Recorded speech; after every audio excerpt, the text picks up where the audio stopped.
Hello, everyone. You are welcome to Dorothy's Stories. Today's story is titled The Boy Who Danced with Destiny. Let's find out how the lead character of the story danced with destiny. In the bustling village of Umuaka, located amidst palm trees, lived a boy named Chikudi. Chikudi was born into a polygamous family woven with love but strained by poverty. His father, Odi, sold foodstuffs at the local market. Though he struggled to feed his two wives and their 9 children, he ensured that his children attended the schools in the village. Odi's second wife, who had sons, had a habit of mocking the first wife for not giving birth to a son until God blessed her with Chikudi. Chikudi, the only son of the first wife, was a different and unique child.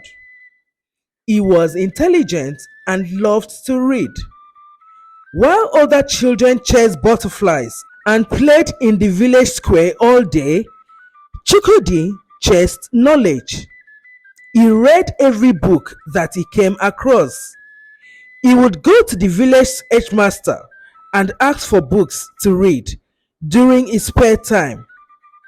He also loved to listen to elders talk and would piece together the fragments of their wisdom.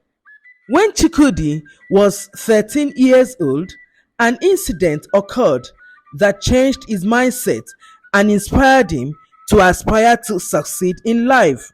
During that Christmas period, Chikudi's mother's business was very slow, so she could not buy anything for her children. His stepmother, on the other hand, bought clothes and shoes for her own children using money she had saved for 6 months from her charcoal business. The second wife told her children to wear their new clothes and shoes and walk in front of the first wife's children. They were to laugh at them as they passed by. That night, Chikudi and his siblings wept bitterly, and their mother consoled them, teaching them about contentment. My children, tomorrow is very pregnant. Don't worry about today. What you can't have today, you'll surely get it tomorrow, because things will change for the better. When Chikudi turned 17 years old and was through with his secondary school education, his father told him to be more active in the foodstuff business, as the older children were not interested and had taken other paths for themselves. One afternoon, at the market where Chikudi had gone to resume work at his father's shop, he encountered Chief Eze, a rich man from the village. Chief Eze came to the market to say hello to his friends. Several years ago, Chief Eze was a humble cobbler who toiled tirelessly in his small shop. One fateful day, the prince of the village, who had traveled out of the country, came back and stumbled upon the humble Eze's exquisite work and recognized his exceptional talent. He provided the necessary funding to establish a bigger workshop. Over time, Chief Eze expanded the workshop into a full-fledged shoe factory. Despite his upgraded status, he did not forget his friends. He would visit the local market and play with and check on his old friends. That day, draped in his usual expensive attire and adorned with ivory beads, Chief Eze arrived at the market. As usual, Chief Eze brought his game with him. The game, Akatagba, was more than just a pastime. It was a test of wit, strategy, and the ability to showcase how sharp the brain was. No one in the village could match Chief Eze's skill. On that day, nobody agreed to play the game with Chief Eze because they knew that they would lose. Chukwudi, who was in his father's shop, was drowned by curiosity. He watched the chief play against himself, and instantly Chukwudi got the strategy of the game. With a polite bow, he asked the chief if he could play with him. Laughter rippled through the crowd with disbelief. A May child? They scoffed.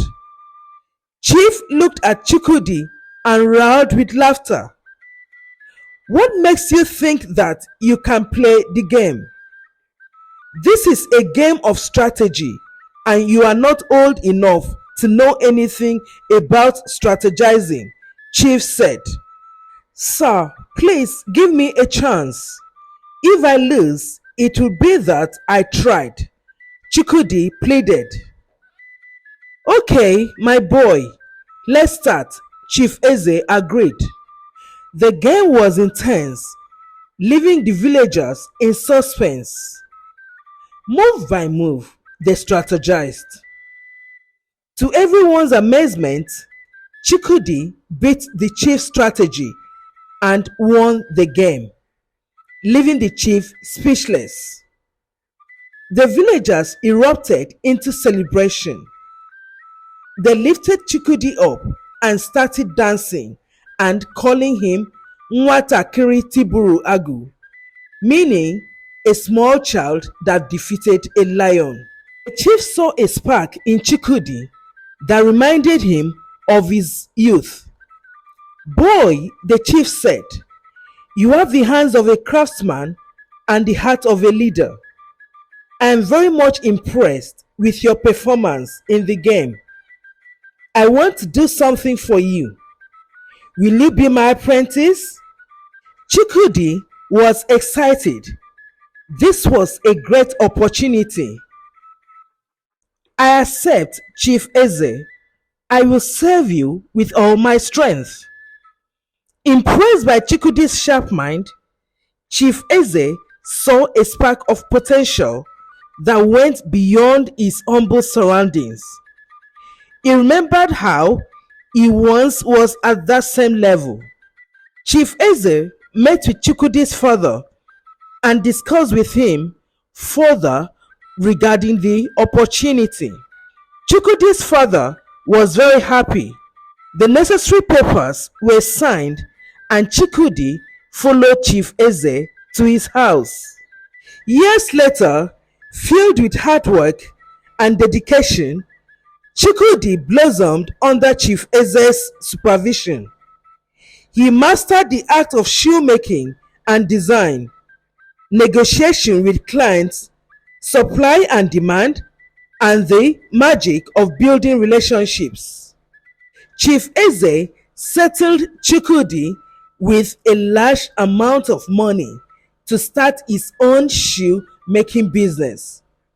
Soon, Chukwudi's own name began to be whispered with respect in the marketplace. With his newfound wealth, Chukwudi first thought was not of himself, but of his family. He built a spacious house. He brought his mother and two sisters who had not yet married to the house, showering them with the comfort and security they had always craved. He gave his elder sister money to start a supermarket business.